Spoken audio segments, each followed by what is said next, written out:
me estaban viendo porque tenía un fondo de pantalla que por error no lo había eliminado.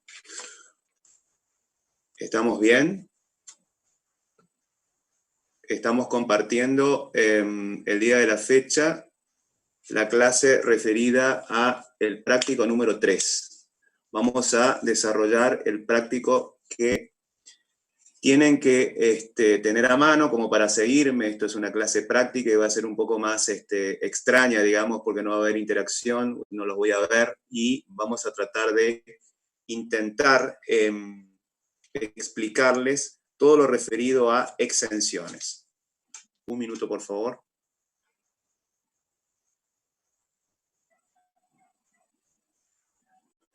Bien. Necesito que me confirmen si están recibiendo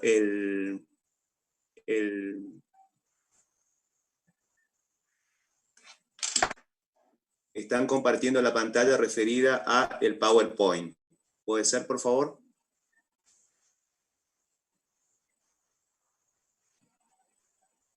Perfecto. Gracias, Edgar. Gracias, Paul. Gracias. Bueno, perfecto. Bien. Vamos a dar inicio entonces a la clase. Bien.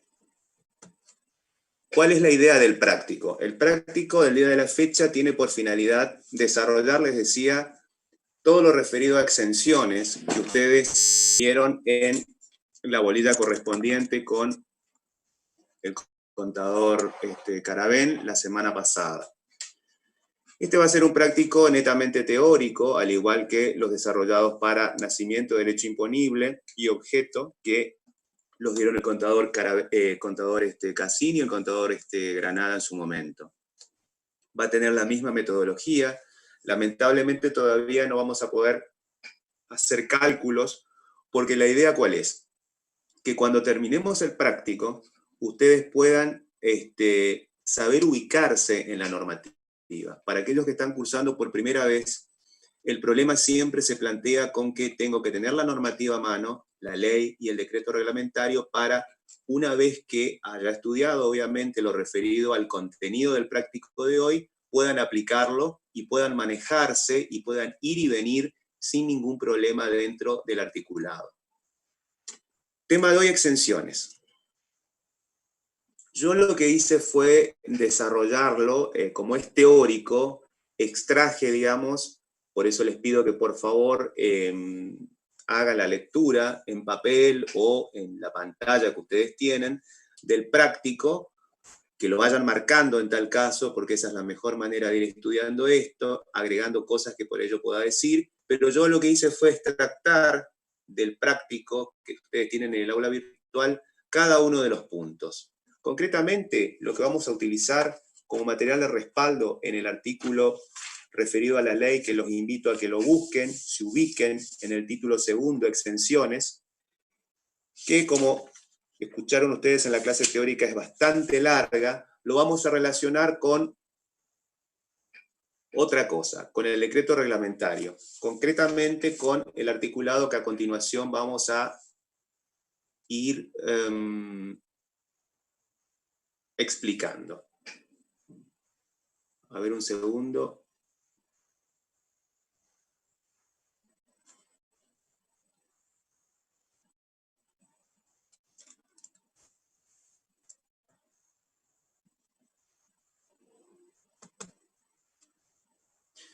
Primer punto. El práctico nos dice lo siguiente. Ustedes tienen que determinar cuál es la aplicación para cada punto del articulado de la ley y su correlato con el decreto reglamentario. El primer punto, punto 1. Plantea la venta de agua ordinaria y leche entera o descremada sin aditivos a las siguientes empresas. Es decir, nos estamos ubicando en lo que sería el objeto, cosa mueble, agua ordinaria, leche entera, descremada y sin aditivos. Esto tiene una particularidad y está nombrado en el artículo número 7. ¿En qué parte? Nos ubicamos en la normativa, vamos al artículo 7º, inciso F, y su correlato con el artículo 29 del decreto reglamentario. ¿Y qué nos decía los invito a que me acompañen a leerlo para que no se haga tan aburrido. ¿Qué nos dice? Estarán exentas del impuesto establecido por la presente ley las ventas, locaciones indicadas en el inciso C del artículo 3 y las importaciones definitivas que tengan por objeto de las cosas muebles incluidas en este artículo y las locaciones y prestaciones comprendidas en el mismo que se indican a continuación. Inciso F.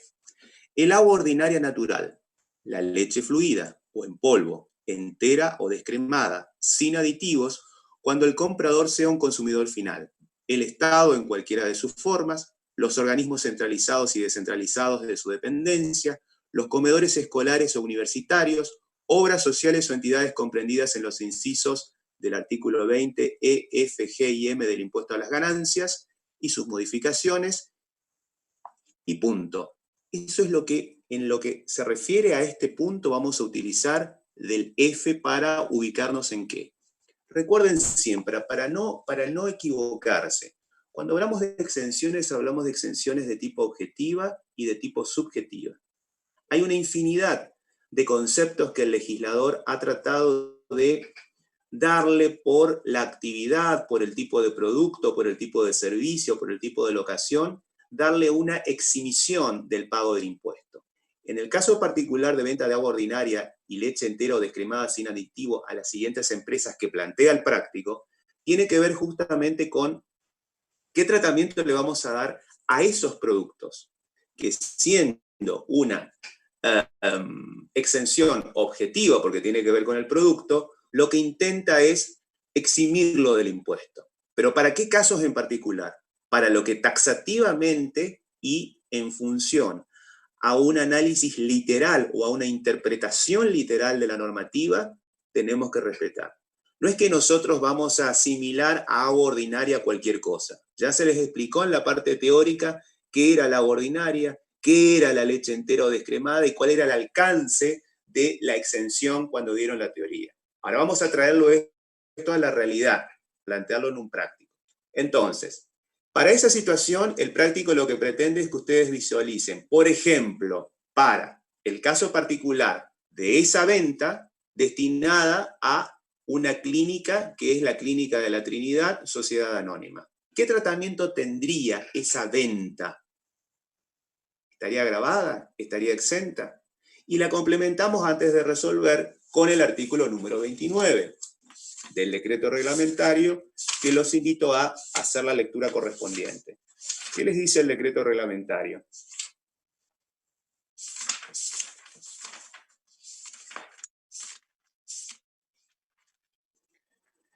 Ventas a consumidores finales, leche fluida o en polvo, reventa de especialidades medicinales, definiciones. Por ahora, lo que nos interesa es la primera parte. Leche fluida, entera o en polvo. A los fines de la exención prevista en el 7, inciso F de la ley, se entenderá que los compradores revisten la calidad de consumidores finales cuando por la magnitud de la transacción pueda presumirse que la misma se efectúa con dichos sujetos y en tanto esa actividad resulte habitual para el enajenante y consista en la realización de operaciones con los aludidos adquirentes, considerándose a tales efectos que estos últimos son aquellos, o son personas físicas, mejor dicho, que adquieren los bienes alcanzados por la exención para el destino exclusivo de su uso o consumo particular. Y en tanto los afecten en etapas ulteriores, y en tanto no los afecten en etapas posteriores o ulteriores a algún proceso o actividad. Vale decir, me está definiendo cuál es el alcance de consumidor final. Es el uso o consumo propio. Él no puede hacer la reventa de la cosa que está comprando para verse beneficiado con la displicencia que le da el legislador. Entonces, para este caso particular, volvamos al punto del práctico, al punto 1, ¿qué tratamiento le darían ustedes con la articulación que hice del 29 en la parte correspondiente y el inciso F en la parte general del artículo 7, ¿cómo lo cerrarían? ¿Estaría grabado o estaría exento? Estaría grabado. ¿Por qué? Porque no se da la condición que debe respetarse a rajatabla de que el que compra sea un consumidor final. Acá la venta se hizo a un responsable inscripto, fíjense, es una empresa, es una sociedad anónima, es una clínica, un sanatorio privado, y no tiene las características que establece el artículo 29 del decreto reglamentario para ser considerado como consumidor final. Vamos a otro caso, en el mismo punto. Obra social, o sea, la misma situación, pero ahora el destino es diferente. Quien lo compra es una obra social, y esa obra social es la de empleados de comercio, lo que técnicamente se denomina o abreviadamente se conoce como obra social o SECAC. ¿Qué particularidad tiene esta situación? Nos ubicamos nuevamente en todo lo que tiene que ver con venta de agua ordinaria y leche entera o descremada sin aditivo a los siguientes supuestos. La obra social, ¿qué carácter tiene? Se condice con lo que nosotros habíamos hablado respecto al artículo 7º en su inciso F cuando nos referíamos a la exención consagrada como tal. Sí. ¿Por qué? Porque la obra social es una obra social obligatoria y se condice no con el concepto de consumidor final, sino que cuando los que compren la misma sean obras sociales, en este caso una obra social reconocida como obligatoria, no es consumidor final. Hago el encuadre, lo encajo, lo meto, no como consumidor final para validar la exención, sino en función a lo que me ordena el artículo 7º en su inciso F, cuando lo leímos recientemente. Vale decir, cuando decíamos obras sociales o entidades comprendidas en alguno de los incisos del artículo 20 del impuesto a las ganancias. Este sujeto es uno de esos sujetos incluidos en el impuesto a las ganancias en uno de sus incisos para que proceda la exención. No es consumidor final. Vamos al punto 2. Acá planteo otra situación. Acá digo, bueno, ¿qué hacemos con un supuesto totalmente distinto? Ya me voy por otro lado y digo, venta de agua mineral extraída y envasada en la Patagonia. Punto 2. ¿Qué tratamiento tendría? Ustedes hablaron en la teoría de cuál era el concepto general que se entendía por agua. Vieron todas las alternativas, esto ya lo damos por dado, y la pregunta es, ¿cómo me ubico en la normativa?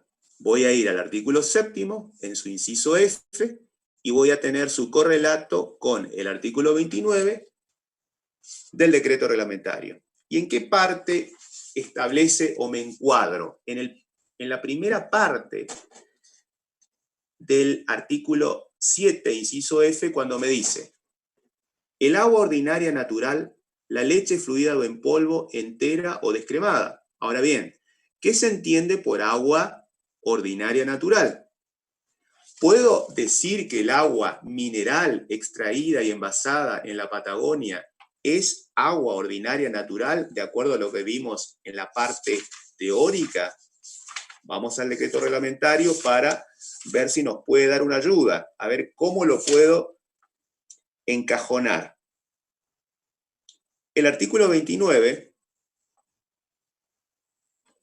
en su segundo párrafo, establece: conforme lo dispuesto en la citada norma legal, se considera agua ordinaria natural. Fíjense, pone entre comillas el decreto reglamentario lo que taxativamente indica el artículo 7º en su inciso F. ¿A qué cosas considera agua ordinaria natural? A todas las aguas ordinarias naturales. Otra vez, ¿de qué color es el caballo blanco de San Martín? Es blanco. ¿Pero qué? Sometidas o no a procesos de potabilización, no encontrándose incluidas en la exención el agua de mar, las aguas minerales, las aguas gaseosas o aquellas que hayan sufrido procesos que alteren sus propiedades básicas, como así tampoco la provisión de agua mediante redes, regulada o no por medidores u otros parámetros, comprendida dentro de los denominados servicios públicos. Por tanto, esa agua mineral extraída en la Patagonia, ¿va a estar exenta o va a estar alcanzada? Complementamos con el tercer párrafo del artículo 29 del decreto. El agua ordinaria natural a la que se refiere el párrafo anterior es aquella que se vende fraccionada o envasada, ya sea en locales o negocios donde se concurre o adquirirla, así como también a través de otras modalidades de comercialización que tengan como compradores a sujetos que revistan la calidad de consumidores finales. Y nuevamente, agrega algo más para entender lo que se entiende por agua ordinaria natural. Cerramos todo el encuadramiento de las circunstancias o hechos concurrentes que deben darse para que proceda la exención objetiva. ¿Qué les parece a ustedes? ¿Va a estar exento o va a estar alcanzado? ¿Esa agua mineral se condice con el concepto de agua ordinaria natural? Y yo diría que no, porque el agua es mineral, por tanto, no se favorece con la exención del impuesto. No se condice con los requisitos que deben darse para interpretarse que esa agua es ordinaria y natural. Por tanto, está gravada. Punto 3. Venta de gaseosas en botellas y latas, Coke y Sprite a California Sociedad Anónima, a nuestro conocido supermercado California.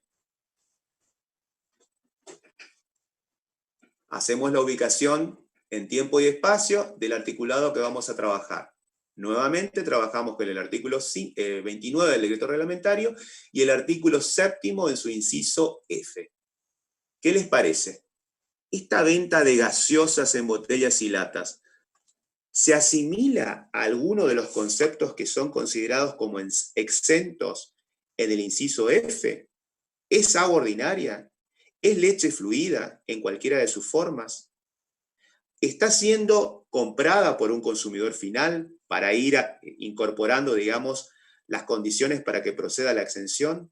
¿Quien lo compra es un comedor?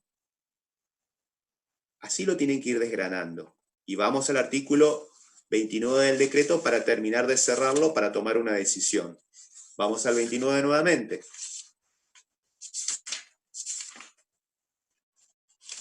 Lo volvemos a releer. Cuando se refiere a la aclaración en el decreto reglamentario del inciso F, artículo 7º, solamente nos aclara qué se entiende por consumidor final. ¿En este caso lo es? No. Segundo, en el segundo párrafo, define qué se entiende por agua ordinaria natural. Y hay una suerte de confusión en la que podríamos llegar a entrar cuando hablamos de agua natural. Fíjense, no encontrándose incluidas en la exención el agua de mar, las aguas minerales y las aguas gaseosas o aquellas que hayan sufrido procesos que alteren sus propiedades básicas. Podemos decir que esta gaseosa, la conocida Coca-Cola y la conocida Sprite, o cualquier agua saborizada, que vieron que muchas veces uno compra en el supermercado, uno dice, bueno, para no engordar me voy a tomar un agua saborizada que es mucho más sana, y sí, es más sana hasta cierto punto. Tiene muchos azúcares e igual es nociva. Si van a tomar agua, tomen agua. Si van a tomar algo sano, tomen agua, como recomendación. Va a estar grabado.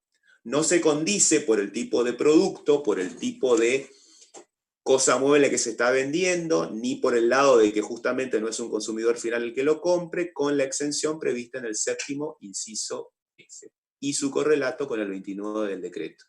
Vamos al punto 4. El planteo es el siguiente: venta de leche chocolatada de la marca Síndor a la Fundación de Aborígenes Guaraníes de Aristóbulo del Valle. Bien.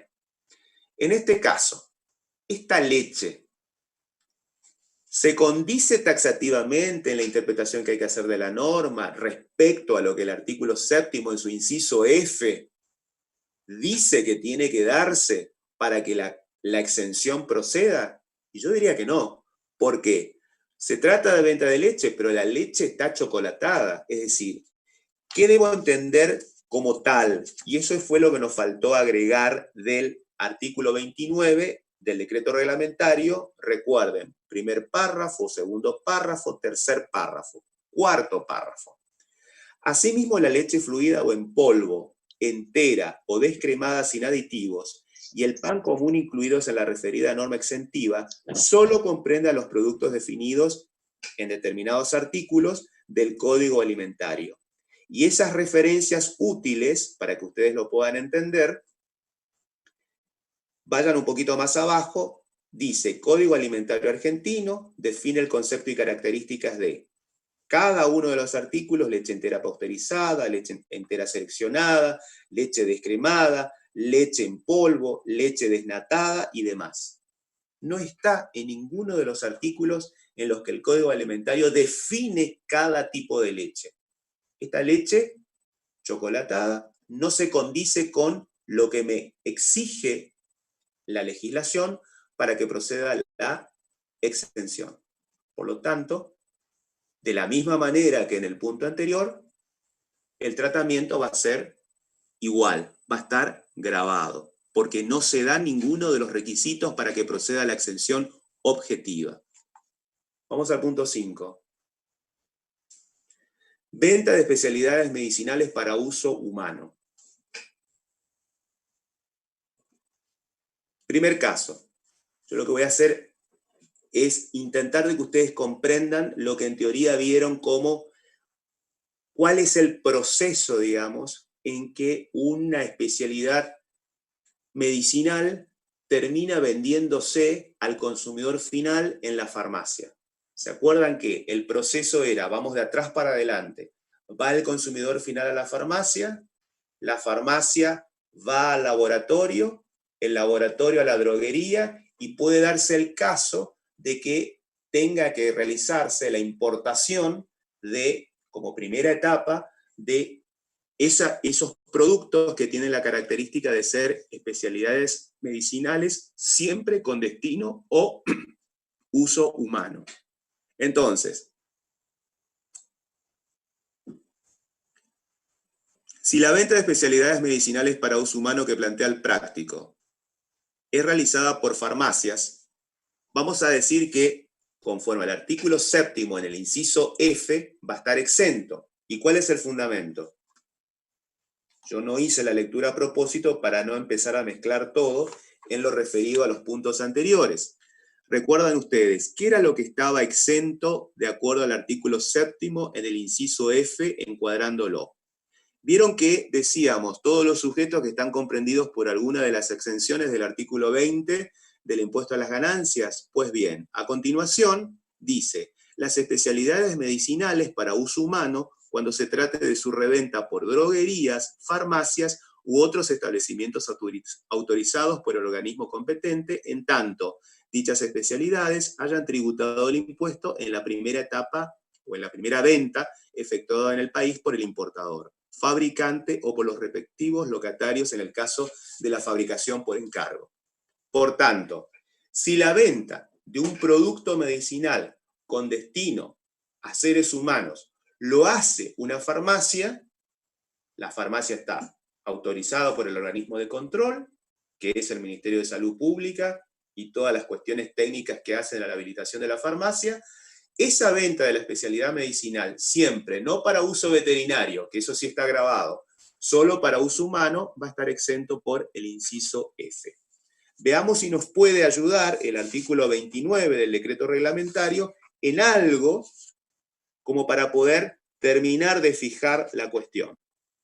Primer párrafo nada, segundo párrafo nada, tercer párrafo tampoco, el cuarto párrafo tampoco, y el siguiente párrafo, que sería el último, dice, del mismo modo, se considera comprendida en la exención dispuesta la reventa de especialidades medicinales para uso humano efectuada por establecimientos debidamente autorizados por la autoridad competente que cumplan funciones similares a las droguerías o farmacias, siempre que, también en estos casos, se haya tributado el impuesto en la etapa de importación o fabricación. Esto tiene que ver con la posibilidad que muchas veces vemos, nos pasa en la cotidianidad, con la compra que hacemos quizás por unas pastillas típicas. Puede ser paracetamol, tafirol, o este tipo de medicamentos que están cuando uno va y hace la cola para hacer el pago en la caja del supermercado. Bueno, cuando uno levanta y pone en el changuito y cajera se los cobra, a ese tipo de venta de medicamentos con destino para uso humano se está refiriendo. Es decir, cuando no lo haga la farmacia al consumidor final y lo haga el supermercado, también está beneficiada con la exención. Vamos al mismo caso, venta de especialidades humanas, perdón, medicinales, de especialidades medicinales para uso humano, pero acá no por farmacias, sino de droguerías a farmacias. ¿Qué pasa en este caso particular?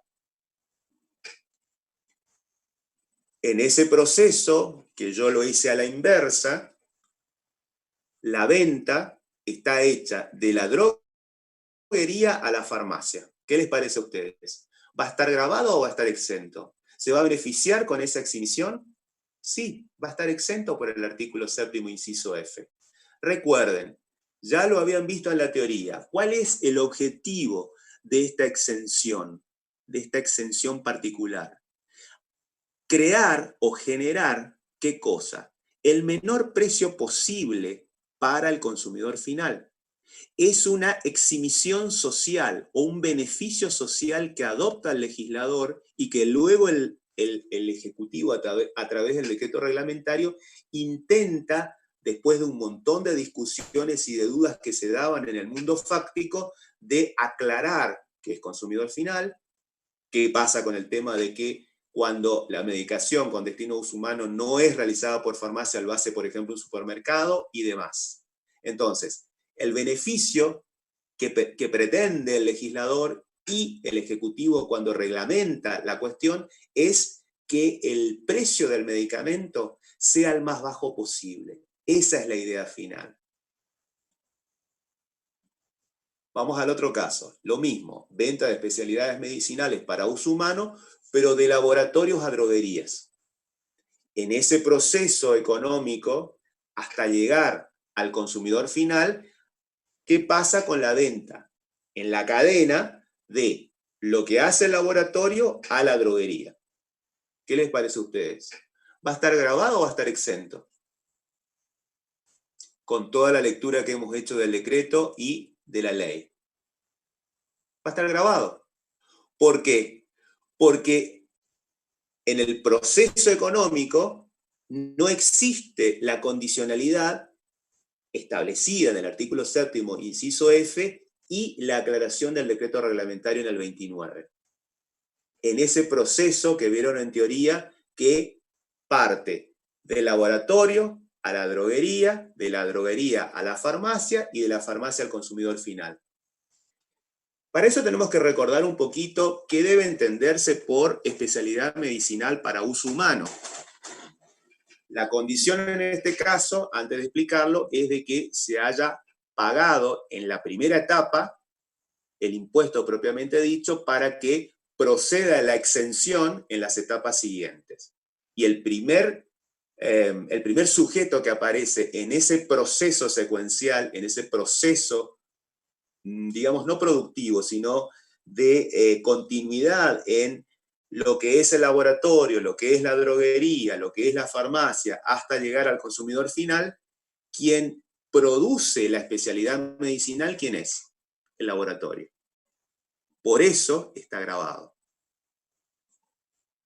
Pero vamos a complicar la cosa.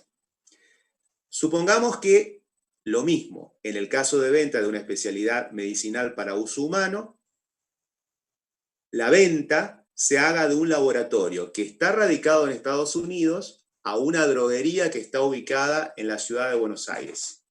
¿Qué les parece en ese caso? ¿Qué particularidades tiene?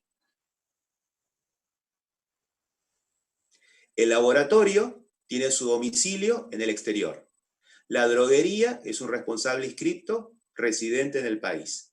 ¿Qué les parece? ¿Qué situación particular se da en ese caso? Fíjense, estoy hablando de especialidades medicinales para uso humano en donde la condición del producto, ¿cuál es? Es una cosa mueble. Y esa cosa mueble, para poder entrar al país, habíamos hablado en la clase de ayer, habíamos hablado en la clase de objeto, ayer tratamos de armar, ¿se acuerdan? El precio neto computable o el precio neto grabado. ¿Ven cómo todo tiene que ver con todo? Es una importación de cosas muebles. Entonces, para poder nacionalizarlo, para poder hacer el despacho a plaza, de ese producto que compra la droguería que está en la República Argentina, tuvo que haber pagado los impuestos correspondientes. Entonces, ¿eso va a estar grabado o va a estar exento? ¿Se condice con lo que dice el artículo 7º en su inciso F? ¿Se condice con lo que establece el artículo 29 del decreto reglamentario? No, está grabado. Y está grabado en particular esa operación como una operación grabada bajo la forma de importación de cosa mueble. Por eso digo grabada la M. Lo que está grabada es la importación. Pero para esto yo necesito que después recurran a el aval, digamos, de sustentar este punto al dictamen 32/97 y la consulta del día 10 de enero del año 1997. Quiero que sepan un poquito esto, quizás por ahí en esa época, sí, ya todos estábamos recibidos, sí, en el 97 sí, salvo Sebastián, que es el más joven de la cátedra. ¿Qué pasaba? Todo esto que ustedes van a empezar a ver y que van a empezar a analizar y demás, a nosotros como profesionales nos traía un montón de dudas. Entonces, a medida que fueron generándose las dudas, desde lo que es la realidad económica de cada actividad en particular, se van haciendo consultas, se van haciendo interpretaciones. Y por eso es que yo les pido, por favor, que busquen el dictamen 32/97, que sintéticamente, por una cuestión de tiempo, se los voy a resumir de la siguiente manera. ¿Qué se vino a resolver en esta cuestión con el dictamen 32/97? La reventa por parte de laboratorios de especialidades medicinales importadas, que justamente es el caso que nos convoca en el punto 5 cuando intentamos resolver el punto D. Y al respecto se estableció que cuando los laboratorios tributaron el impuesto al valor agregado en oportunidad de la importación, es decir, cuando lo querían nacionalizar, encuadran la exención del artículo 7, inciso F de la ley, dado que el objetivo de la norma es que dichas especialidades tributen el impuesto hasta el momento en el que estén en condiciones de ser consumidas, y su gravabilidad en oportunidad de ingresar al país implica imponer íntegramente el valor del bien tal como será utilizado. Los laboratorios que importan las especialidades que tratan para luego venderlas a farmacias y droguerías no quedan al margen de la franquicia, pues en esa operatoria la función que exhibe el laboratorio es la de revendedor. No es el caso particular del punto D, pero ¿por qué está grabado acá y no procede la exención? Porque el laboratorio está en el exterior y la droguería está acá. Entonces, no se confundan, ubíquense siempre en el análisis particular de cómo está redactada primero la norma, ley y decreto reglamentario, y la forma contractual o jurídica que tiene el punto planteado o el parcial planteado para ver si procede o no la exhibición.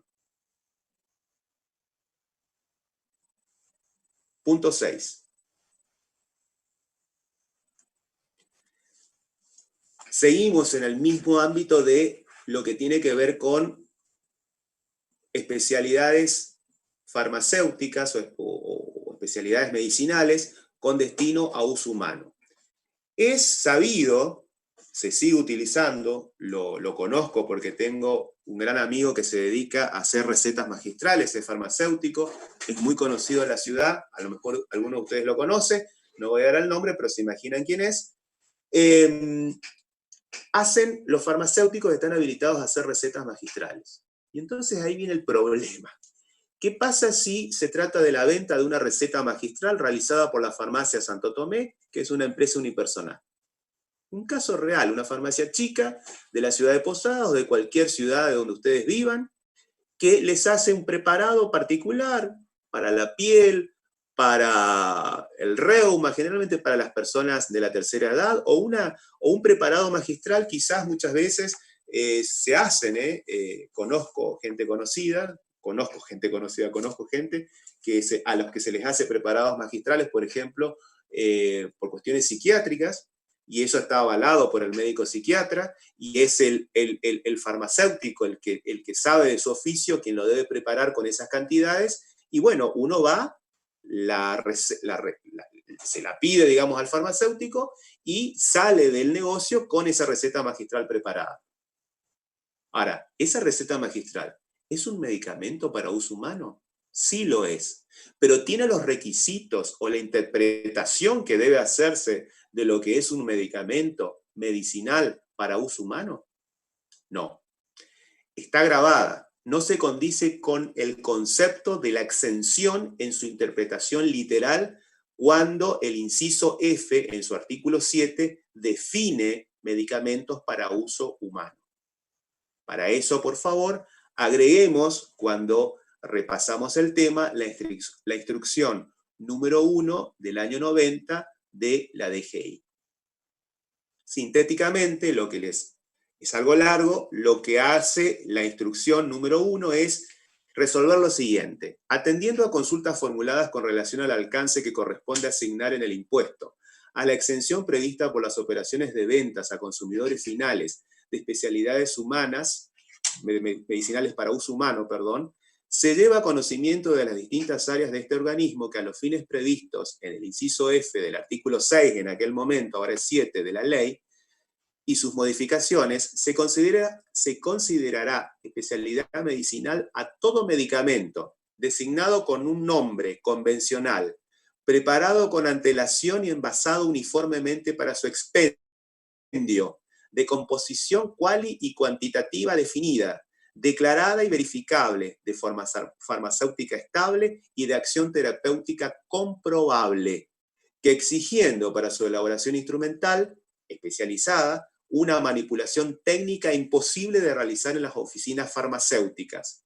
A tal efecto, constituirá una novedad para contener, una droga nueva en su composición o en su aplicación, o por ofrecer una ventaja en su acción terapéutica o en su forma de administración, y que se encuentra autorizada para su elaboración y circulación, todo ello en concordancia con lo establecido en un decreto del año 1964, reglado por la ley 16463. Vale decir, una receta magistral responde al concepto de especialidad medicinal para uso humano. No, por eso está grabada. No se condice con la exención.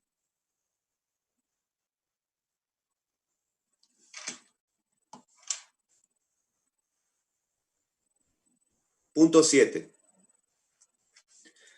Vamos a otro tipo de servicios. Salimos de lo que estábamos trabajando en el artículo 7º, inciso F, vamos a ver otro tipo de servicios que están exentos o no conforme lo que hemos estudiado en la teoría. Y vamos a hablar en el punto 7 de clases particulares de violín, dictadas en el Instituto Los Grillitos, empresa unipersonal. Esto lo traigo a colación, gente muy conocida de la ciudad, famosos estos niños del grupo Grillitos, por sus actuaciones y por lo lindo que hacen, ¿no es cierto? Eso lo conocemos, es de público conocimiento, por eso lo trajimos en el práctico para traer un poco algo a la realidad. ¿Qué pasa con esta situación? ¿Va a estar grabada? ¿Va a estar exenta? Vamos a ir al artículo 7º del inciso H a capítulo 3. Los invito a que lo leamos juntos. Artículo 7º, el copete en la introducción no la leo. Vamos al H y vamos a la capítulo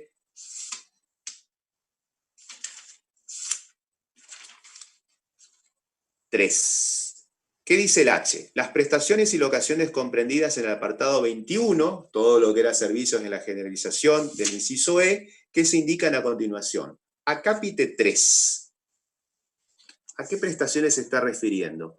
Los servicios prestados por establecimientos educacionales privados incorporados a los planes de enseñanza oficial y reconocidos como tales por las respectivas jurisdicciones, referidos a la enseñanza en todos los niveles y grados contemplados en dichos planes y de posgrado para egresados de los niveles secundario, terciario o universitario, así como a los de alojamiento y transporte accesorios a los anteriores, prestados directamente por dichos establecimientos con medios propios o de terceros. La exención dispuesta en este punto también comprende, vieron que segundo párrafo aclara, a. Las clases dadas a título particular sobre materias incluidas en los referidos planes de enseñanza oficial y cuyo desarrollo responda a los mismos impartidas fuera de los establecimientos educacionales y con independencia de estos. Y B. Las guarderías y jardines materno-infantiles. El punto 4 se refiere a los servicios de enseñanza prestados a discapacitados por establecimientos privados reconocidos por las respectivas jurisdicciones a efecto del ejercicio de dicha actividad, así como el alojamiento, el transporte, todo lo complementario a los anteriores, prestados directamente por los mismos, ya sea con medios propios o de terceros o contratados a terceros. Vale decir, si yo estoy frente a una clase particular de violín, dictada en el Instituto Grillitos, muy conocidos por nosotros, que es una empresa unipersonal. ¿Se condice con la exención prevista? No. Pero ¿cuál es el fundamento? Ya se los anticipé acá porque metí el dedo antes de pasarle la pregunta, ya la tienen resuelta, porque está grabada.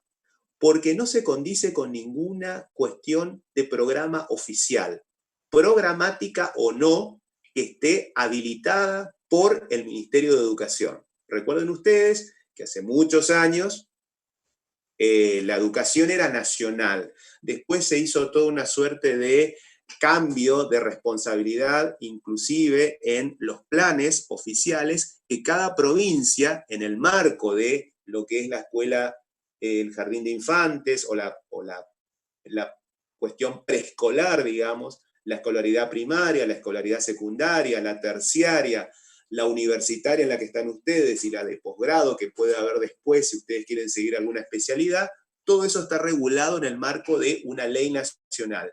Pero a su vez, en lo que tiene que ver con la educación, sobre todo terciaria, secundaria, primaria y preprimaria, eso está regulado por el Ministerio de Educación de cada provincia y está controlado por el Consejo General de Educación en la provincia de Misiones. Entonces, esta cuestión particular no está respaldada, no están respaldadas estas clases por un programa de música o de violín en particular de un plan aprobado por el Ministerio. Y es por eso que está grabada. A esto también le tienen que sumar, si lo quieren leer por favor, la instrucción 24 del año 1993 de la DGI. Simple. ¿Qué les viene a aclarar esto? ¿Qué les dice la parte más importante? En razón de las dudas que ha suscitado la interpretación del artículo 6, inciso J, punto 3, eso es la ley anterior, tiene que ver con el H, en su inciso H, perdón, artículo 7, la ley actualizada, esto es algo viejo, fíjense que es del año 93, se pone en conocimiento de las dependencias que la exención dispuesta para los servicios a que esa norma se refiere comprende a todas las materias que se dicten con motivo de los planes de enseñanza oficial, tanto sean programáticas como coprogramáticas, y o extraprogramática, cualquiera que sea la forma en que se facturen tales servicios. Queda claro entonces qué es lo que debe entenderse por planes oficiales, y toda esa cosa de programas oficiales o coprogramas oficiales o cuestiones extra programa, pero que están reconocidos como tal por el órgano de control y fiscalización del plan de estudios. Los cursos o materias que los mencionados establecimientos dicten fuera de los planes oficiales reconocidas por las jurisdicciones respectivas no gozarán de la citada exención. Punto 8. Vamos a lo mismo. Ahora vamos a hacer clases particulares prestados por profesores de inglés a alumnos de la Facultad de Ciencias Económicas, sujeto a planes oficiales de la carrera de grado, que viajarán en el mes de diciembre como becados a Gran Bretaña. Esto es un supuesto que la vida nos sorprende, seguramente en la realidad que nos circunda no va a ocurrir porque seguramente esta situación como hipotética en la realidad ahora no se va a dar por las restricciones que existen por la pandemia. Pero vamos al caso particular. Clases particulares prestadas por docentes a alumnos de nuestra facultad, que están sujetas a planes oficiales. Carrera de grado carrera universitaria. Ustedes como contadores. ¿Qué pasa? Esas clases particulares, ¿están grabadas o están exentas? ¿Se condicen con las condiciones objetivas que establece el artículo 7º? ¿Sí o no? Está exento, porque se condice con planes oficiales que tienen que ver con la carrera de contador público. Inciso H del artículo 7º en su acápite 3. Punto 9.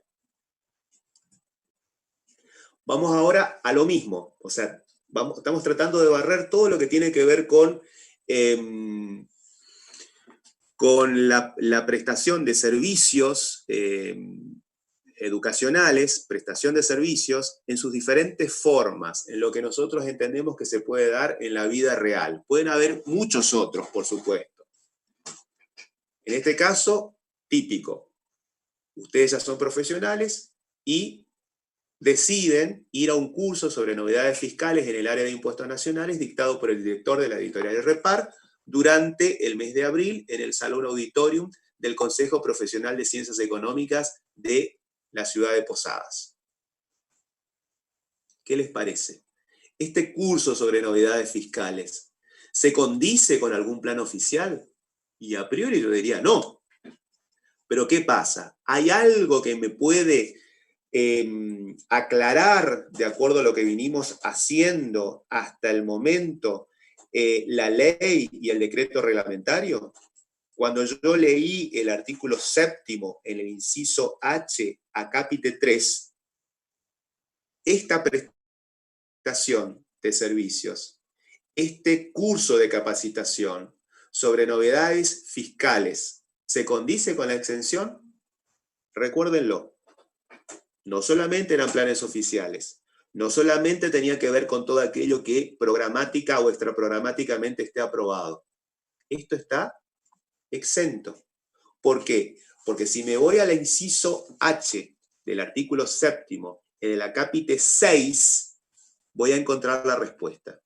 Los servicios prestados por obras sociales, creadas o reconocidas por normas legales nacionales o provinciales, por instituciones, entidades y asociaciones comprendidas en los incisos F, G y M del artículo 20 de ganancias, por instituciones políticas sin fines de lucro y legalmente reconocidas, y por los colegios y consejos profesionales cuando tales servicios se relacionen en forma directa con sus fines específicos. Esto es un curso de capacitación que nosotros vamos a tomar en el Consejo Profesional.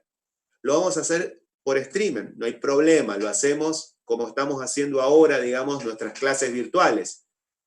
El director de Repar, don Parada, va a estar en Buenos Aires dándonos una clase magistral, como siempre hace, y con su grado de técnico y de persona agradable que es, ya lo van a conocer en su momento y se van a acordar de mí. Si siguen, digamos, la especialidad o la subespecialidad impositiva, van a ver que es un señor encantador, clarísimo. Fue presidente por muchos años del Consejo Profesional de Capital. Bueno, este señor dio el curso, pero ¿quién lo prestó? ¿Quién fue el que nos invitó porque teníamos la matrícula al día y nos hizo una bonificación por la misma para asistir al curso? El Consejo Profesional. ¿Hace a los fines del Consejo Profesional dictar cursos de capacitación? Sí.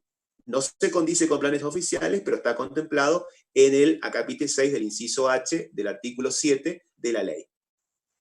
Vamos al punto 10.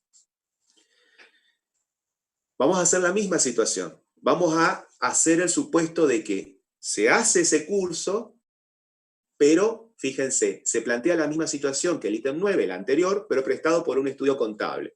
Una corresponsal de Pistrelli, Díaz y Asociados, de un estudio de auditoría muy importante del exterior. La gente trabaja como corresponsal, con grandes empresas auditoras, norteamericanas. Un estudio muy conocido. ¿Qué les parece? Yo traigo la misma situación de la capacitación, pero quien lo presta es el estudio, no es el Consejo Profesional de Ciencias Económicas. Por ende, se ve beneficiado este tipo de servicios con la exhibición que prevé el artículo 7º. ¿Qué les parece? No. no se condice, está grabado, no se cumple con lo establecido del H, inciso H, artículo 7, acápite 6, porque esto es realizado en forma privada. Es lo mismo que, supongamos, la cátedra, demos un curso, ¿sí? Demos un curso sobre IVA, a ver, un punto de lo más complicado que ustedes tengan en el programa, y lo hacemos desde el estudio. Eso es lo mismo que esta situación. Vayamos a los 5 de la cátedra a dar un curso sobre un punto conflictivo desde el consejo. Cambia la situación. Vamos al punto 9, y ahí sí está eximido. Vamos al siguiente punto. Punto 11. Venta de pasajes aéreos en aerolíneas argentinas a la ciudad de Buenos Aires. ¿Qué les parece? Habían hablado ustedes en teoría sobre el transporte, ¿se acuerdan? El transporte aéreo. ¿Qué características, qué circunstancias venían al caso que habían hablado mucho respecto al transporte? ¿Se acuerdan que cuando se dio la parte referida a exenciones, se había hablado del transporte de personas y del transporte de cargas? Y había un tratamiento particular. En este caso se trata de transporte aéreo de personas y intentamos ver qué tratamiento tiene la venta de pasajes aéreos. Vamos al artículo 7. Vamos a ver de qué manera podemos encuadrarlo como para ver si está grabado o no. Todo lo que tenga que ver con transporte, si vamos al artículo 7, en su inciso H, lo vamos a ir limpiando y vamos a ver que, esto lo vieron también en teoría, el punto 12 tiene que ver con los servicios de taxímetros y remises. El punto 13 tiene que ver con el transporte internacional de pasajeros y cargas, incluidos en los cruces de frontera por agua, al que tendrá el tratamiento de exportaciones conforme al artículo 43. Y el decreto reglamentario lo vamos a buscar, a ver si existe algún artículo que me pueda llegar a aclarar algo. El 29 no, el 30 tampoco. No existe absolutamente nada que me pueda llegar a aclarar, salvo lo referido a servicios de transporte del 33.1, que tiene un tratamiento particular y que no viene al caso. Sigue lo referido al segundo párrafo y al último párrafo del 33.1. Bien. ¿Qué les parece? ¿Procede la exención o no? No procede. Está grabada. Porque se refiere al transporte, vuelvo para atrás, al transporte de personas por líneas de cabotaje realizadas dentro del país. No es transporte de personas a nivel internacional, no es un vuelo internacional, es una operación de cabotaje. Vamos al siguiente punto y lo vamos a relacionar. Vamos a ver la misma situación, transporte de personas, pero en un vuelo que ya es internacional. ¿Procede la exención? Sí. Estaría exento, estaría eximido del pago del impuesto por el artículo 7 del inciso H, acápite 13. Transporte internacional de pasajeros y cargas, incluidos los cruces de frontera por agua, el que tendrá el tratamiento del artículo 43.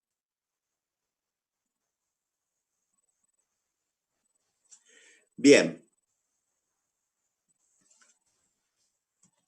Punto siguiente. Venta de pasajes. Seguimos con el tema de transporte. Transporte de personas en particular, pero esta vez terrestre, en ómnibus de líneas oficiales reconocidas por la Comisión Nacional de Transporte desde Posadas. Es decir, son líneas internas que están controladas por el órgano de fiscalización, están autorizadas por la CNT, venta de pasajes a Buenos Aires. ¿Qué les parece? ¿Qué tratamiento tendría este tipo de transporte que se refiere a personas? ¿Está grabado o está exento? Este transporte está grabado. ¿Y por qué está grabado? Porque no es un transporte referido a la situación siguiente. Por ejemplo, que la venta sea que el trayecto autorizado sea desde Posadas a Asunción. Yo tengo familia que vive en el exterior y a veces vuelven por Asunción en colectivo, pero salen desde Posadas. En ese caso, procede la exención sí, porque el artículo 7º, en el inciso H, acápite 13, así lo establece. Por tanto, lo que yo tengo que tratar de ver es, para cada situación particular que tiene que ver con el transporte de personas por un lado y de cargas por el otro, ver cuál es la modalidad del transporte. Si ese transporte es terrestre, si ese transporte es fluvial, si ese transporte es aéreo. Y luego ver dentro de la misma cuál es la submodalidad, digamos de alguna forma, que me plantea el práctico. ¿Es de cabotaje? ¿Es dentro del país? ¿Es un viaje internacional? Así lo tienen que ir analizando. Por ahora son todas cuestiones genéricas que les va a costar un poco porque la primera vez que uno cursa es como que está caminando sobre huevos y tiene una sensación un poquito extraña. Pero no se preocupen. Si ustedes estudian y ustedes analizan y plantan y se sientan a estudiar, no van a tener problemas para regularizar o promover la materia. Yo estoy seguro de eso. Punto 14. Ventas de revistas de aeromodelismo conjuntamente con CDs de test de distintos modelos. Este es el caso particular de lo que en la primera parte de la clase teórica de exenciones, cuando se habló, leíamos el artículo 7º, los invito a acompañarme en la lectura, inciso A. ¿Se acuerdan que estarán exentas qué cosas? ¿Qué productos en particular? Inciso A, libros, folletos e impresos similares, incluso en fascículos u hojas sueltas que constituyan una obra completa o parte de una obra, y diarios y revistas y publicaciones periódicas, así como las suscripciones por ediciones periodísticas digitales de información en línea en toda la cadena de comercialización y distribución, y en todos los casos cualquiera fuera el soporte o el medio utilizado para su difusión, excepto que sean servicios de distribución, clasificación, reparto y o devolución de diarios, revistas y publicaciones periódicas que sean prestados a sujetos cuya actividad sea la producción editorial. Esto es algo que se modificó, ¿se acuerdan que cuando se habló del tema se explicó un poco la historia de cómo fue? Pero lo que a mí me interesa es ver el encuadramiento de si procede o no la exención para este caso particular. Y eso lo prevé el segundo párrafo del inciso A. Cuando dice, la exención prevista en este inciso, perdón, no comprende a los bienes grabados que se comercialicen conjunta y complementariamente con los bienes exentos, en tanto tengan un precio diferenciado de venta y no constituyan un elemento sin el cual estos últimos no podrían utilizarse. Se entenderá que los referidos bienes tienen un precio diferenciado cuando posean un valor propio de comercialización, aun cuando el mismo integre el precio de los bienes que complementan, incrementando los importes habituales de negociación de los mismos. Vale decir, este concepto va a estar exento o va a estar alcanzado. La venta de la revista, que me trae el problema de que viene, se la vende con un CD de test de distintos modelos. Y ese CD tiene un valor diferenciado, que no lo puse a propósito. Ese precio con CD es 4.85 y la revista sola sale 250 pesos. Se condice con la aclaración que me hace el segundo párrafo del inciso A del artículo 7º. Eso va a estar exenta. Va a estar exenta, ¿qué cosa? La revista. Y va a estar grabada por el artículo 7º, inciso A, segundo párrafo, lo referido a el precio del producto que se incorpora como cosa mueble, ¿a qué? A un producto que está exento. Empezamos a relacionar todo con todo. Vamos al punto 15. El Banco Nación, sociedad anónima, ha percibido intereses por un préstamo otorgado al Ministerio del Agro y la Producción del Gobierno de la Provincia de Misiones. Percepción de intereses por un préstamo otorgado al Ministerio, a un organismo centralizado, ustedes están dando contabilidad pública, o muchos otros ya lo han cursado o la han aprobado. Ministerio del Agro y la Producción es un ministerio provincial, depende de la organización central, depende del Poder Ejecutivo, y el banco le hace un préstamo a unas tasas bastante beneficiosas, supongamos para la producción primaria, para los tabacaleros, por decirles. Típico caso en nuestra provincia. ¿Va a estar grabada o va a estar exenta? Va a estar exenta, ¿por qué? Porque vamos a tener que ir a leer el artículo 7º nuevamente del inciso H, pero en el acápite particular, el 7.9.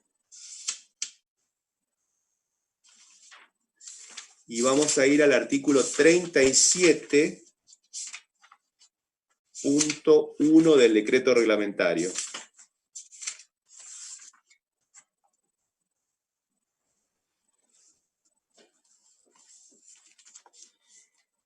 Intereses de préstamos al Estado Nacional, a las provincias o a los municipios. La exención prevista en el 9 del punto 16 del inciso H del primer párrafo del 7 solo comprende los intereses originados en préstamos o operaciones financieras de cualquier tipo celebradas por el Estado Nacional, las provincias, los municipios de la ciudad autónoma con entidades regidas por la Ley 21.526, la Ley de Entidades Financieras. Por lo tanto, por eso está exento. Vamos a esto que sí es relevante que lo vean, porque siempre trae muchos problemas en la interpretación. El Sanatorio IOT, Sociedad Anónima, que es responsable inscrito frente al IVA, le informa a usted que ha desarrollado sus prestaciones asistenciales durante el mes de abril conforme el siguiente desglose. Es un sanatorio en el que la idea nuestra es que ustedes puedan visualizar qué pasa con esta cuestión tan particular de prácticamente una subespecialidad dentro de la contabilidad, dentro de la parte impositiva inclusive, que tiene que ver con las prestaciones sanatoriales o que tengan que ver con la salud. Primer punto, atención por consultas y prácticas ambulatorias a pacientes particulares sin obra social. Todo lo que tenga que ver con las prestaciones médico-asistenciales está previsto como una exención bajo ciertas condiciones rigurosas. Hay toda una organización en cuanto a la manera de trabajar, la manera en que se hacen las auditorías médicas de las obras sociales para poder hacer efectivo el pago de las prestaciones que reciben sus afiliados. Hay un tratamiento especial para las obras sociales reconocidas como obligatorias, para las obras sociales que actúan como prepagas y para todos aquellos sujetos que no teniendo ninguna obra social van y se atienden, como en este caso, hacen una consulta o una práctica ambulatoria a pacientes que no tienen obra social. O sea, prefieren pagar una consulta al médico en este sanatorio, no van al hospital y van a pagar una consulta o una práctica ambulatoria al sanatorio. No tienen obra social. Vamos a ir desglosando de lo más fácil a lo más difícil. Está grabada. ¿Por qué? Porque el artículo 7º, en su inciso H, acápite 7, vamos a leerlo, habla de el encuadramiento general referido a los servicios de asistencia sanitaria, médica y paramédica. Esos servicios sanitarios, médicos y paramédicos, ¿cuáles son? A. De hospitalización en clínicas, sanatorios y similares. B. Las prestaciones complementarias. C. Los servicios prestados médicos en todas sus especialidades. D. Los servicios prestados por bioquímicos, odontólogos, kinesio, fono, psicólogos, etc. En el etcétera está incluido todo. E. Los que presten los técnicos auxiliares a la medicina. Recuerden, hay una infinidad de técnicos auxiliares de la medicina. Por ejemplo, los ayudantes en el quirófano, que tienen un nombre que ahora ya se me va a venir a la mente, serían los auxiliares, por ejemplo. F, todos los demás servicios relacionados con la asistencia, incluyendo el transporte de heridos y enfermos de ambulancias o vehículos especiales. La exención se limita exclusivamente a los importes que deban abonar a los prestadores, los colegios y consejos profesionales, las cajas de previsión para profesionales y las obras sociales creadas o reconocidas por normas legales nacionales o provinciales, así como todo pago directo que a título de coseguro o en su caso de falta de servicios deban efectuar los beneficiarios. Perdón. La exención dispuesta no será de aplicación en la medida en que los beneficiarios de la prestación no fueran matriculados o afiliados directos o integrantes de sus grupos familiares. Al respecto me remito a lo que dimos en la parte teórica y vamos a ver entonces qué pasa con el siguiente punto. Supongamos, sigue siendo el mismo sanatorio. La prestación en este caso, aguárdenme que me están haciendo aparentemente consultas. Sí, señor, anestesista, instrumentadores, esa era la palabra. No, instrumentadores sí, Rolando, sí, instrumentadores. ¿sí? Los instrumentadores son auxiliares. Los anestesistas son médicos especializados, Enzo. El instrumentador quirúrgico, dice Jason, ese es un auxiliar, ¿sí? No es médico, el anestesista sí es médico. Ojo, ojo con eso. Bien. Me encanta esto porque recién estoy aprendiendo a interactuar con ustedes, que eso me da pilas, digamos, para seguir, porque si no es un monólogo. Pero bueno, vamos a ir aprendiendo entre todos. Bien, gracias chicos por la colaboración. Bueno, vamos a este tema. Seguimos en el mismo punto. Sigue siendo el sanatorio el que hace esa prestación, pero en este caso, idem que el punto A, pero en favor de la obra social u OCRA. ¿Qué les parece en este caso?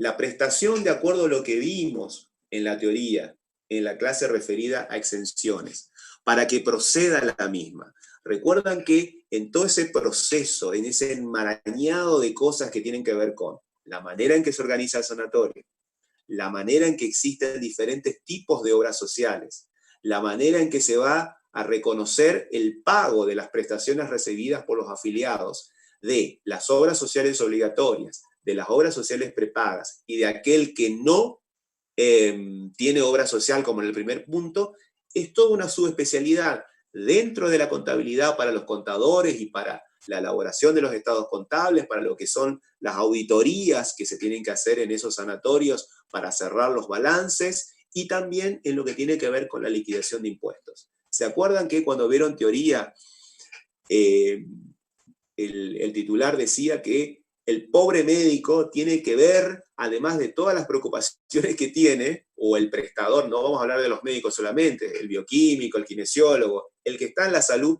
tiene que ver qué características tiene su paciente? Por eso es tan importante, y por eso a veces, recuérdenlo, les habrá pasado, uno puede caer con un familiar o uno mismo puede sentirse mal y va a un sanatorio. Se va al BIOT con H. Va a la guardia. ¿Qué es lo primero que le hace la persona que está de guardia en la puerta? ¿Tiene obra social? A ver, ¿cuál es su obra social y su documento? Es por eso, chicos. Es porque desde el vamos, al ser tan compleja la situación, de lo que tiene que ver con la parte administrativa, contable e impositiva, tenemos que saber qué tipo de paciente es al que le estamos prestando ese servicio sanatorial. Por tanto, en este caso es lo mismo. ¿Sí? Es una consulta y práctica ambulatoria, pero en favor de la obra social u OCRA. ¿Qué quiere decir esto? Que la obra social lo que está haciendo es pagar la prestación que hizo el sanatorio a sus afiliados. Esa obra social de UOCRA es una obra social obligatoria y por tanto, ¿procede o no procede la exención? Está exento, porque se condice con el artículo 7º, inciso H, acápite 7. Todas las prestaciones, todos los pagos, o mejor dicho, todas las prestaciones que se hagan a afiliados de obras sociales obligatorias, como en este caso UOCRA, o era OSECAC, en uno de los puntos que vimos al principio, reconocidas como tal por el órgano de control, son actividades que están exentas ¿para quién? Para el sanatorio que lo prestó. Supongamos la misma situación, idem que el ítem A, pero en favor de la obra social prepaga Swiss Medical. Swiss Medical, OSDE, cualquier obra social que sea prepaga, no es una obra social obligatoria.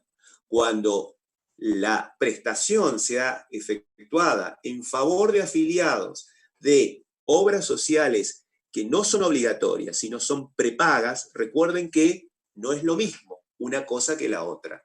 Cuando no es obligatoria, entonces esas prestaciones que hace el sanatorio en beneficio de pacientes que tengan esa obra social prepaga va a estar alcanzada, va a estar grabada. No se favorece la exención. Esa exención no es tal, pero sí tiene un beneficio. Cuando se paga el IVA, porque está grabado, porque no corresponde la exención del inciso H a capítulo 7, artículo 7 de la ley, se le reduce en lo que tiene que ver con la alícuota general esa gravabilidad o la aplicación en la determinación del precio neto computable para el prestador a una alícuota del 10,5. Más adelante lo vamos a ver cuando veamos liquidación por el artículo 28.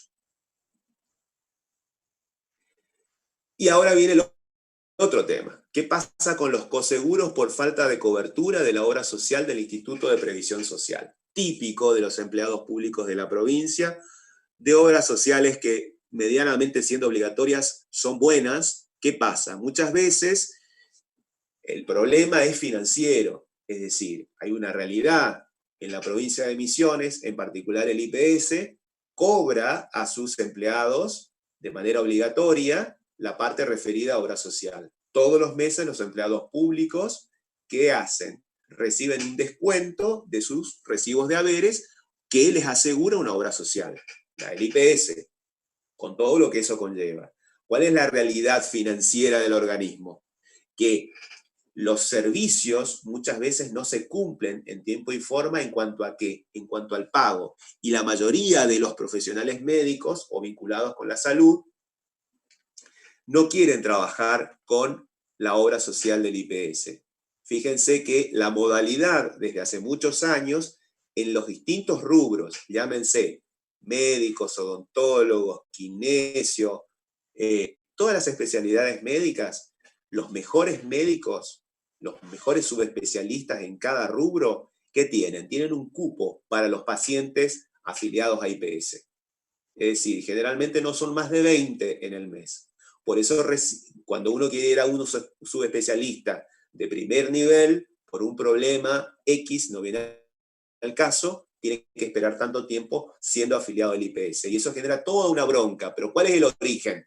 El origen es que se les paga prácticamente con una demora de 6 meses a esas prestaciones que encima hay que andar detrás del IPS para que se las pague y se las paga de manera o a valores históricos. Todo un tema, los traigo a la realidad y trato de explicar un poco lo que la realidad por ahí nos supera, ¿sí? Entonces, cuando pasa esto, generalmente los médicos, los kinesiólogos, los odontólogos sobre todo, que ahora con el dólar pasando los 100 pesos, creo que llegó a 110 en el día de hoy,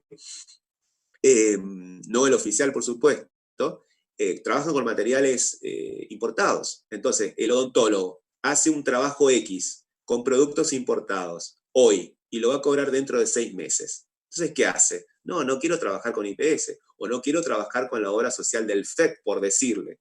Entonces, ¿qué pasa? Se suspende la obra social o hay que pagar un coseguro de pronto por la cuestión. Ese concepto, ¿va a estar alcanzado o no? Va a seguir la suerte de lo principal. El coseguro por falta de cobertura de la obra social está exenta. Nada tiene que ver con la situación particular que tiene que soportar el afiliado. Y ese coseguro por falta de cobertura que la paga, generalmente, ¿qué es lo que uno hace? ¿Qué es lo que uno hace generalmente? Paga la consulta, pide, digamos, un recibo para que le hagan después el reintegro. Esa situación particular estaría eximida también del impuesto y se complementa con el artículo 31 del decreto reglamentario que se refiere a prestaciones sanitarias, médicas y paramédicas. Esto es lo que en la teoría ustedes hablaron, ¿se acuerdan? Cuando les hago simplemente una mención general, la extensión de los servicios de asistencia sanitaria, médica y paramédica dispuesta en el 7 del inciso H del primer párrafo del 7 será procedente cuando los mismos sean realizados directamente por el prestador contratado o indirectamente por terceros intervinientes. Después habla de todo el tema del grupo familiar, de los afiliados y demás. Todo eso se complementa con qué situación debe plantearse o cómo debemos resolver en el caso de coseguros por falta de cobertura de una obra social, en este caso obligatoria, cuál es su tratamiento. El pago de esos coseguros está incluida dentro de la exención. Punto 17. Un médico neurólogo especializado en Francia y responsable inscrito en el IVA ha realizado durante el mes de marzo las siguientes prestaciones. Hay varios acá, en Posadas al menos, con este perfil, por eso lo traemos a la realidad. Atiende en el consultorio a pacientes sin cobertura de obra social. ¿Qué les parece? Estamos tratando de definir en la situación particular de este médico neurólogo lo mismo que pasaba en el punto A del sanatorio, nada más que ahora es el profesional médico propiamente dicho. No tiene cobertura social, atiende en el consultorio. Está grabado. Tiene la misma solución que en el punto anterior, en el punto 18, cuando hablábamos de sanatorio. ¿Se acuerdan? No se cumple con el inciso H a capítulo 7 del artículo 7º que consagra la exención. La misma situación, punto B, atención en consultorio a pacientes que están adheridos a sistemas prepagos.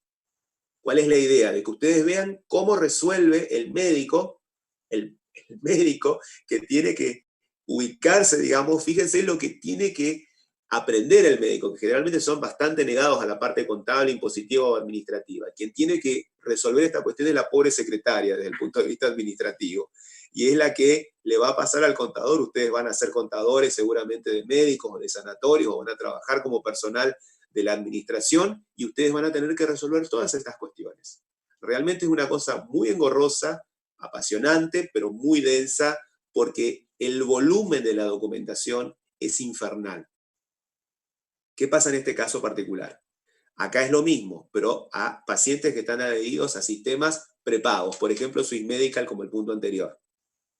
Va a estar grabado, con la reducción de la alícuota al 10,5. ¿Ven? Acá es, trato al médico como persona física, responsable inscripto, y no al sanatorio como en el caso del punto 16. Supongamos ahora que, para el mismo médico, ¿qué pasa con las intervenciones quirúrgicas? O sea, ha intervenido quirúrgicamente a pacientes con coberturas de obras sociales. Hizo una cirugía. Va a estar exento. ¿Por qué? Acá me está hablando de cobertura de obra social obligatoria. Es decir, alguien me puede preguntar por ahí, sí, profe, pero mire, ahí dice obras sociales. Sí, son obras sociales obligatorias. Vale la aclaración. Se condice con la exención prevista en el 7º inciso H a capítulo 7. Barrimos todo lo que tiene que ver con prestaciones médicas, sanatoriales, todos los profesionales vinculados con la sanidad. Vamos ahora a salir un poco de eso que es tan especial y tan particular. Vamos ahora a otra situación. Punto 18. La empresa ZZ, que es responsable inscrita en el IVA, ha abonado el día 2 los servicios de sepelio correspondiente a 2 obreros que sufrieran un accidente de trabajo a la compañía de servicios fúnebres Monte de Paz. ¿Qué recuerdan ustedes de lo que dieron en teoría respecto a la exención vinculada con las prestaciones bajo la forma de servicios fúnebres? ¿Se acuerdan que se había hablado de eso y se había aclarado? Vamos al 7º. Punto, acá, inciso F, perdón. Vamos a ir limpiándolo. Inciso F, punto Huacapite 8. Los servicios funerarios de sepelio y cementerios retribuidos mediante cuotas solidarias que realicen las cooperativas. Pregunta, leamos correctamente cómo está planteado el punto. Fíjense, es una empresa que paga los servicios de dos fallecidos, que eran sus empleados, a una compañía de servicios fúnebres Monte de Paz, a una empresa cualquiera. Por tanto, ¿se condice con la exención que ordena el artículo 7º? No. ¿Por qué? Porque es una empresa privada. Es como que yo vaya y contrate con los servicios de cualquier funeraria local. La de Cuño, por ejemplo. A ese caso particular se refiere. Inciso H, punto 24, vamos a ver el 24, para ir complementando esto, los servicios de sepelio. La exención se limita exclusivamente a los importes que deban abonar a los prestadores las obras sociales creadas o reconocidas por normas legales nacionales o provinciales. Vale decir, cuando el pago se haga a una obra social, en ese caso, por esta misma situación, estaría exenta. Como es una empresa particular, no. Fíjense, se limita en forma exclusiva a los importes que se deban abonar a las obras sociales creadas o reconocidas por normas legales o provinciales.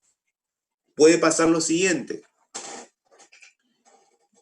Todos los empleados públicos de la provincia pagan un porcentaje de sus haberes mínimo o un monto fijo, creo, no recuerdo muy bien. Recuerdan que se paga, se les descuenta, mejor dicho, el seguro de vida, pero además el seguro de sepelio. Ese seguro de sepelio del empleado que se le hace en su recibo de sueldo por el IPS, no es que el IPS le preste el servicio de manera directa, le hace el descuento y generalmente lo que hace el IPS es contratar los servicios a una empresa privada. Entonces, ¿qué pasa con esa situación particular? El descuento lo recibe el empleado, se pierde la exención porque la presta Cuño, quizás la empresa más conocida acá del ambiente local de la ciudad de Posada, o el nombre que fuera del interior de la provincia. No se pierde la exención. ¿Por qué? Porque quien lo está prestando en realidad es el IPS. La situación en particular que estamos viendo para que proceda la gravabilidad es para el caso en que una persona en forma particular, por ejemplo, me ha pasado a nivel familiar, en vez de recibir el servicio básico que me va a reconocer el IPS o que me va a reconocer para el caso particular mío de PAMI, que es un servicio básico, lo más elemental en cuanto a qué, en todo lo que tiene que ver con el servicio. El lugar, la sala, todo lo que tenga que ver con el oficio, todo lo que tenga que ver con el cajón y lo que tenga que ver con los servicios complementarios. El servicio que asegura el PAMI, el servicio que asegura IPS o cualquier obra social obligatoria es básica. Todo aquello que yo quiera pagar por encima de, para que mi familiar, para que mi ser querido tenga un final honroso, digamos, es grabado. Hay que pagar más y por ende hay que grabar con IVA. Cuando nos estamos refiriendo a la exención, nos estamos refiriendo a esos conceptos de mínima que prestan las obras sociales obligatorias. 19.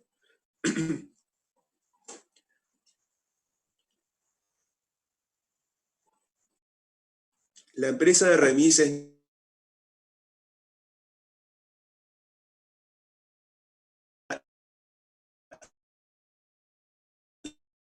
y suma 22.300 pesos por todo concepto. ¿Qué les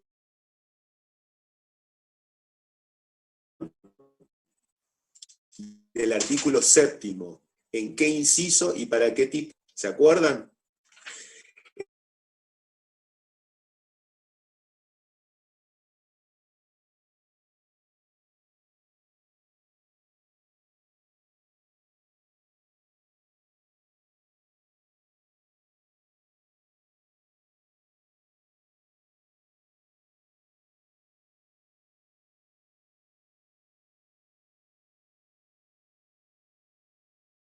Hola, ahora sí me escuchan.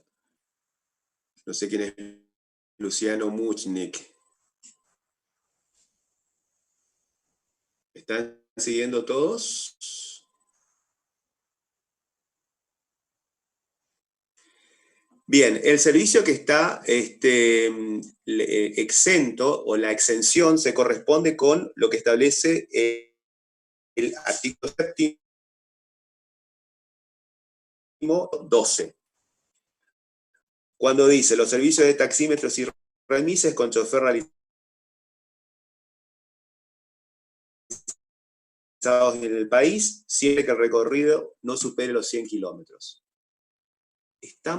Algo pasó con mi conexión.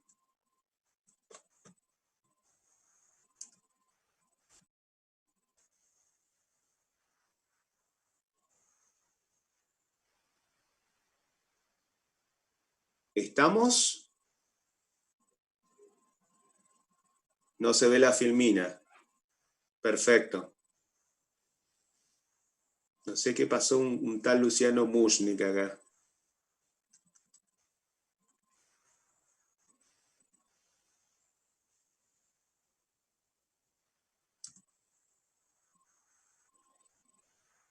¿Estamos ahí?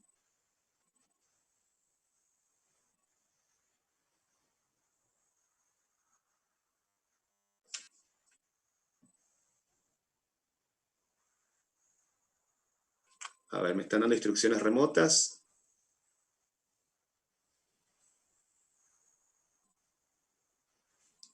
No sé qué pasó, un tal Luciano Mushnik lo tengo acá. Se No te sé ve quién bien, es. Darío, pero no tenés puesta la filmina. Bien.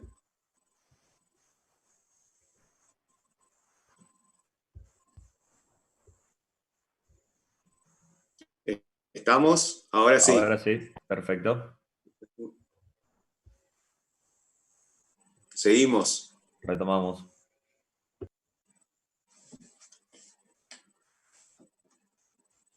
No sé qué pasó, chicos. ¿Seguimos?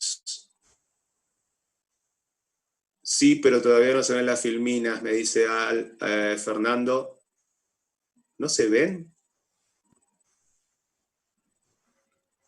Ahora sí, Darío. Perfecto. Gracias, Eva.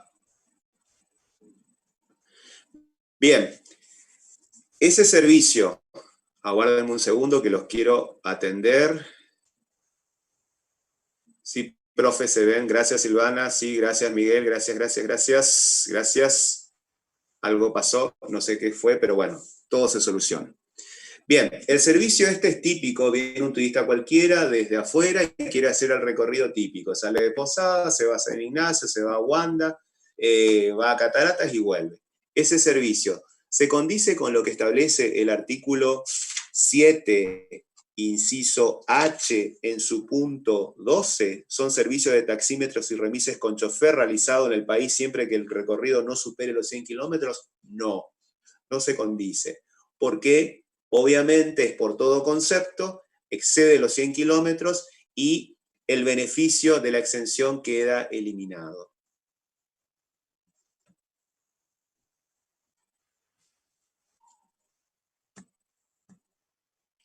Vamos a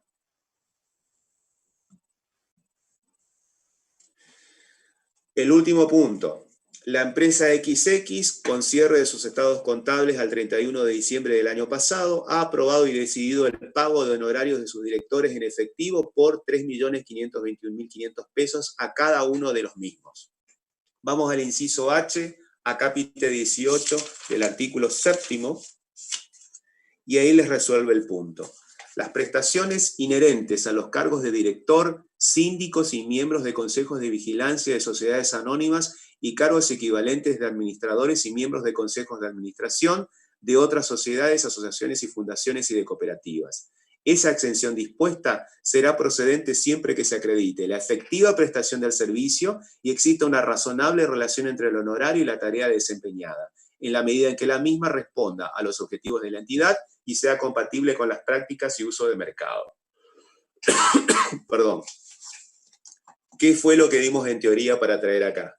Se refiere a las tareas que bajo la forma de honorarios hayan percibido los directores. Recuerden que muchas veces, como se había dado en teoría, ese director es contador o es abogado y tiene a su vez relación de dependencia con la sociedad anónima o cobra honorarios por su profesión. A esos conceptos no está abarcando la exención, está abarcando solamente lo referido a honorarios que en su condición de tal perciba como consecuencia de la distribución que haga la sociedad anónima en base a lo que resulta de sus estados contables. Con esto entonces terminaríamos la clase práctica de hoy. Mañana daríamos teoría, todo lo referido al régimen de facturación en el mismo horario. Va a ser una clase netamente teórica. Traten de conseguir toda la información referida a, lamentablemente, no, RPAR creo que no está abierto, así que traten de ver si por internet pueden bajar por lo menos la normativa desde la página de AFIP referida a régimen de facturación. Son resoluciones generales, ¿sí? Si pueden tenerla en mano bien, y si no van a empezar a trabajar, digamos, en la parte teórica con la ley, el decreto reglamentario y algunas cuestiones específicas que tienen que saber para poder iniciar la parte práctica con números en liquidación, débito y crédito para la semana que viene. Así que bueno, les pido disculpas por el cortecito que hubo y la demora en el inicio, pero bueno, será hasta la próxima semana, al menos de mi parte, y mañana siguen con teoría, con el régimen de facturación vigente. ¿Estamos? Que tengan buenas noches, cuídense y será hasta mañana.